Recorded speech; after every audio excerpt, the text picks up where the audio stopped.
ओम।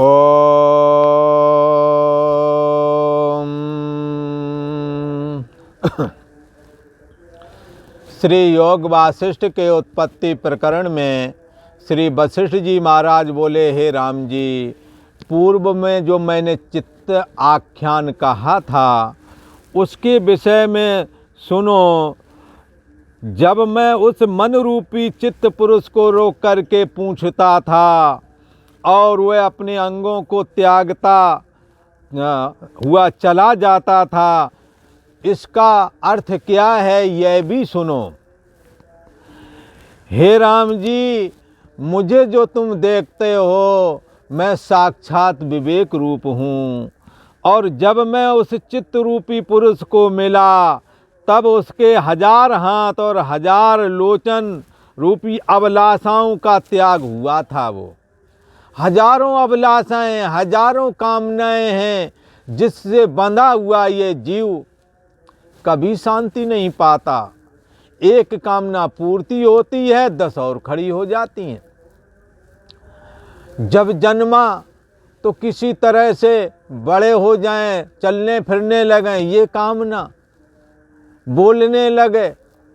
इसके बाद में और भी ज्यों ज्यों भींगे कामली त्यों त्यों भारी होए, पढ़ने लगे, पढ़ने के बाद जॉब लग जाए, ब्याह हो जाए, मकान बन जाए, कितनी है। जब ये हो जाती मूल तो फिर मान सम्मान की भूख सताती, मेरे को ऐसा होना चाहिए, मेरे को कुछ नहीं चाहिए, हमारा सत्कार होना चाहिए। कामनाओं का अंत नहीं आता। संसार में ईश्वर किसी को कितना भी क्यों न दे दे, परंतु उसकी कामनाएं तब भी पूर्ति नहीं होवेंगी, क्योंकि कामनाएं अनंत हैं, संसाधन थोड़े हैं। कामनाएं अनंत हैं, आपकी एज भी थोड़ी है। आपकी कामनाएं इतनी हैं कि आपकी एज जितनी नहीं है, आपकी एज मान लो 80 साल है, पर आप कम से कम 500 साल का इंतजाम करे बैठे हो। लगता है यहीं रहना, कहीं जाना नहीं है। और जोड़ के सारा धन इकट्ठा किया, पता लगे वो आदमी तो चला ही गया जिसने बड़ी मेहनत करके इतना कमाया था। इसलिए इन अभिलाषाओं को कम करना चाहिए, ना कि बढ़ाना चाहिए। प्राचीन काल में ऋषियों ने अपनी अभिलाषाओं को कम किया है, कामनाओं को कम किया है, और कामना कम कर देने से वासनाएं भी कम होने लगती हैं।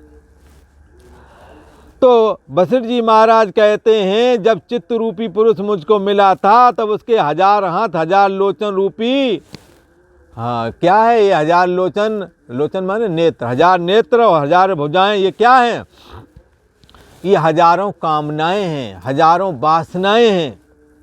जब विवेक विचार की बात मैं कहता, शास्त्र की बात जब उससे कहता, तो वो वासनाओं का, कामनाओं का त्याग कर देता था।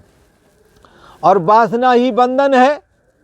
जब वासनाओं का त्याग हो जाता तो मन निर्वासनिक होने की वजह से कैवल्य निर्वाण को प्राप्त हो जाता था, और वह अपने प्रहार से करने से भी रह गया, अर्थात फिर वो अपने आप से अपना नाश नहीं करता था। जब उस पुरुष का सिर पर छिन्न दे अभिमानी गिर पड़ा। पर छिन्न अभिमानी दे क्या है? ये तुम्हारा मन ही। जब मन से वासनाएं खत्म हो जाएं, कामनाएं खत्म हो जाएं, तो मन का अंत हो गया। मनस्य अमनी भावे द्वैतम नैवोपलभते। जब मन अमन हो जाता है तो संसार नहीं रहता। इसीलिए संतों ने कहा, ऋषियों ने कहा, विचार करके देखो प्यारे, जगत बना है मन से। आपने चाहा तब आपने पढ़ाई की, आपने चाहा जैसे कपड़े पहनने चाहे वैसे पहने, जैसा मकान बनाना चाहा वैसा बनाया, आपने चाहा तब विवाह हुआ। आप ना चाहते कोई स्त्री तुम्हारे को बांध देता का रस्सी लेकर के, या स्त्री को कहीं पुरुष को बांध देता कमर में कि नहीं लिए जाओ इसे। ये सब आपने चाहा है इसलिए हुआ है। परंतु मनुष्य अमनी भावे, जब मन की समस्त वासनाओं का अंत हो जाता है तो मन अमन हो जाता है। मकान, दुकान, मान प्रतिष्ठा, राग द्वेष, हाँ, ये सब आपने चाहा है, ये तब हुआ, ऐसे नहीं हुआ। आप यदि ऐसा चाहोगे मुझे परमात्मा की प्राप्ति हो, मुझे संसार से बैराग हो जावे, मैं इस विषय लोलुपता से छूट जाऊं, यदि ऐसा चाहोगे बंधुओं, ये भी होवेगा। आपने जो चाहा वही हुआ है। कोई कहेगा नहीं, हमने तो ये नहीं चाहा था, हमारे बाप माता जी ने विवाह कर दिया। वो ठीक है, तुम्हारी इज्जत रह गई, और बाप मातारी ना विवाह करते तो ताका झांकी चालू कर देते कुछ दिनों के बाद, ना सही साल 2 4 10 साल बाद करते। हरि माया बलवंत भवानी, ये माया बड़ी बलवान है, पर ये काम विचारवान के ऊपर लागू नहीं होता। जो विचारवान है, वैराग्यवान है, साथ शास्त्र चिंतन है जिन्हों के पास, जिन्होंने सज्जन पुरुषों का संग किया है, जो सच्चाई के मार्ग में चले हैं, और जिन्हों के माता पिता भी धर्मात्मा हैं, ऐसे लोग विषय लोलुपता से बच जाते हैं। विषय रूपी गर्त में वो नहीं गिरते हैं जिनके अंदर विवेक और वैराग है। इसलिए भगवान श्री कृष्ण ने कहा, अभ्यासेन तु कौन्ते वैराग्येण च गृह्यते। अभ्यास और वैराग्य के द्वारा इस मन को अमन बनाया जाता है, चित्त को अचित्त बनाया जाता है। चित्त से समस्त वासनाओं का अंत होने पर मन केवल निर्वाण को प्राप्त हो जाता है। अर्थात चित्ताख्यान के अंतर्गत चित्ताख्यान के अंतर्गत कहा गया ये पुरुष कोई दूसरा नहीं, हम और आप ही हैं। और हम और आपका उद्धार वासनाओं के त्याग करने से ही है। इसलिए निर्वासनिक पुरुष ही मुक्त है, और वासना से बंधा हुआ ही पुनर्प जन्म पुनर्प मरणम में फंसता है, जन्म मृत्यु के चक्कर में पड़ जाता है। दुर्वासना रूपी अंगों को वो त्याग कर देता था, जिसका सामना मुझ विवेक रूप वशिष्ठ के सामने होता था। उनको त्याग कर, वासना को त्याग जब देता था ये चित्त, आप भी खत्म हो जाता है। चित्त जैसे कपड़ा है, कपड़े का एक एक सूत निकाल दो तो सूत तो खत्म हो जाएगा, साथ में कपड़ा भी खत्म हो जाएगा। ऐसे ही बंधुओं, मन के अंदर से, चित्त के अंदर से समस्त वासनाओं का यदि अंत हो जाए, जीने की वासना, भोग की वासना, विषय लोलुपता की वासना, मान सम्मान की वासना, जगत की सत्यता की वासना, मैं सदा बना रहा हूँ जीने की इच्छा की वासना, बड़े होने की वासना, हमारे सारे शत्रु मर जाएं और हम बचे रहें, हमें कोई ना कर पाए, ऐसी वासना, कितनी वासनाएं हैं, नहीं अंत आता है। बालू के कण गिन लोगे, आपकी वासनाओं का अंत नहीं आएगा। वासनाओं का अंत आता है वैराग्य के द्वारा, परमात्म चिंतन के द्वारा। जैसे अग्नि में घी डालिए, कहो कि ज़्यादा घी, बोले अग्नि जल रही है, इसमें 1 किलो घी छोड़ देते हैं। यदि घी छोड़ दोगे अग्नि और तेज हो जाएगी।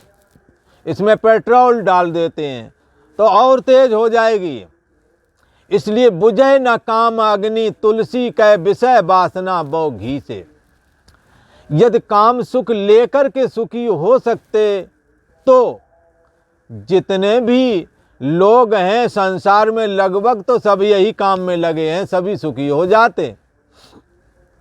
पर कोई भी आदमी ऐसा आकर के नहीं कहता कि मैं सुखी हूँ। कहेगा स्त्री तो बढ़िया मिल गई, सब बात ठीक, पर 40 कमियां गिना देगा।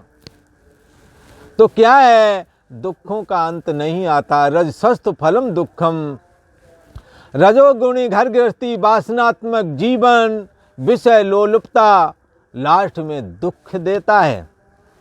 इसलिए जब विवेक रूप वशिष्ठ के सामने इस चित्त रूप पुरुष का सामना होता तो इसकी वासनाओं का अंत हो जाता, क्योंकि वो शास्त्र की बात बताते।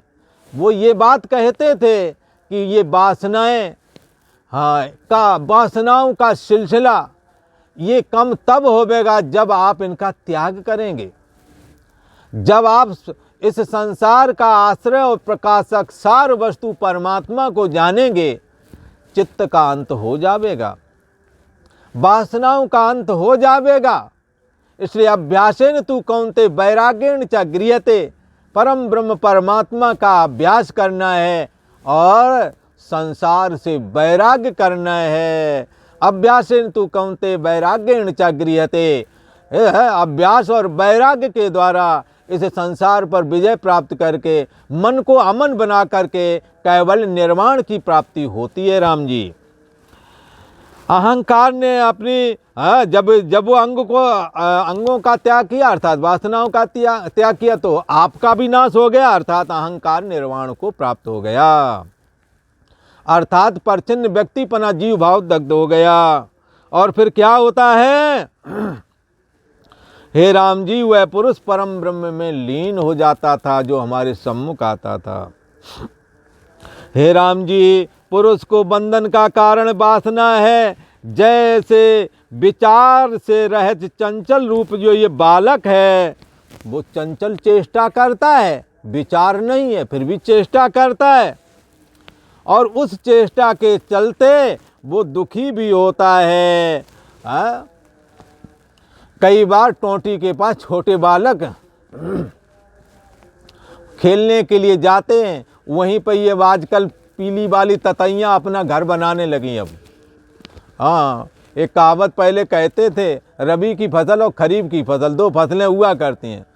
हाँ, जब बरोठें आई तब होए रबी की कटाई। रबी की फसल में ये चना है, गेहूँ है, ये सब आ जाते हैं, अरहर वगैरह, ये चैत, अभी इन दोनों कटाई होती है। तो कहते थे कैसे पहचान, पहले देसी लोग थे ना, इतना सब नहीं थे कैलेंडर वलेंडर वगैरह, तो कहते थे ततैया जब पीली वाली आकर के घर में घोंसला बनाने आती थी ना, समझ लो अब गेहूं और धान जौ आदि चना आदि की कटाई का समय आ गया है। मतलब तो हाँ, जब बरोठें आई तब होए रबी की बोबाई। और ये छोटे वाले बालक जो है वहाँ खेलने जाते थे, जहाँ पर नल हुआ करता था, पीली वाली ततैया वहाँ पानी पीने आती हैं। अब वो जाकर मुट्ठी में पकड़ लेता है। अब मुट्ठी में पकड़ लेता है, वो काय को क्षमा करेगी, वो काट लेती है। तो बड़ी तेजी से बालक रोते थे। तो क्या है, बालक चंचलता बसात ततैया को पकड़ लिया।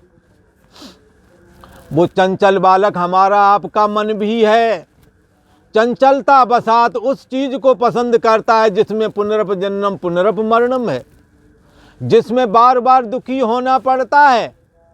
सुख रूप समझ करके जिसको जाता है, दरअसल वही उसके दुख का कारण होता है। जैसे कुशवारी कीट आप ही अपने बैठने की गुफा बनाता है और उसी में बैठ करके फंस करके मर जाता है, तैसे ही मनुष्य अपनी वासना के अनुसार विवाह शादी धन पुत्र स्त्री आदि का संग्रह करता है। वो अंत तो गत्वा उसी में गोविंदाय नमो नमः हो जाता है, राम राम सत्य हो जाता है।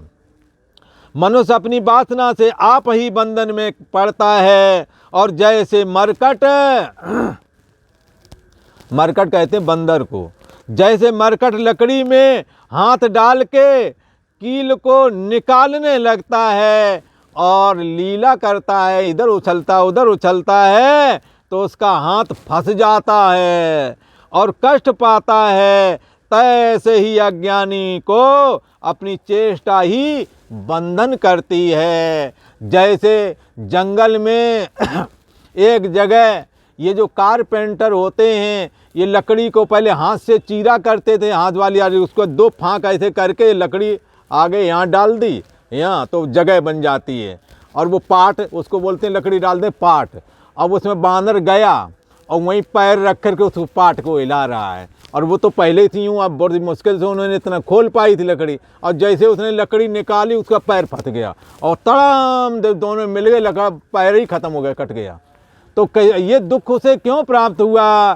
क्योंकि उसने मूर्खता की। ऐसे ही बंधु अज्ञानी जीव भी जाकर के संसार में व्यर्थ के कर्मों को करता हुआ और कुमार्ग में जाता हुआ स्वयं अपने आप को ही कष्ट देता है। और आज इतना ही।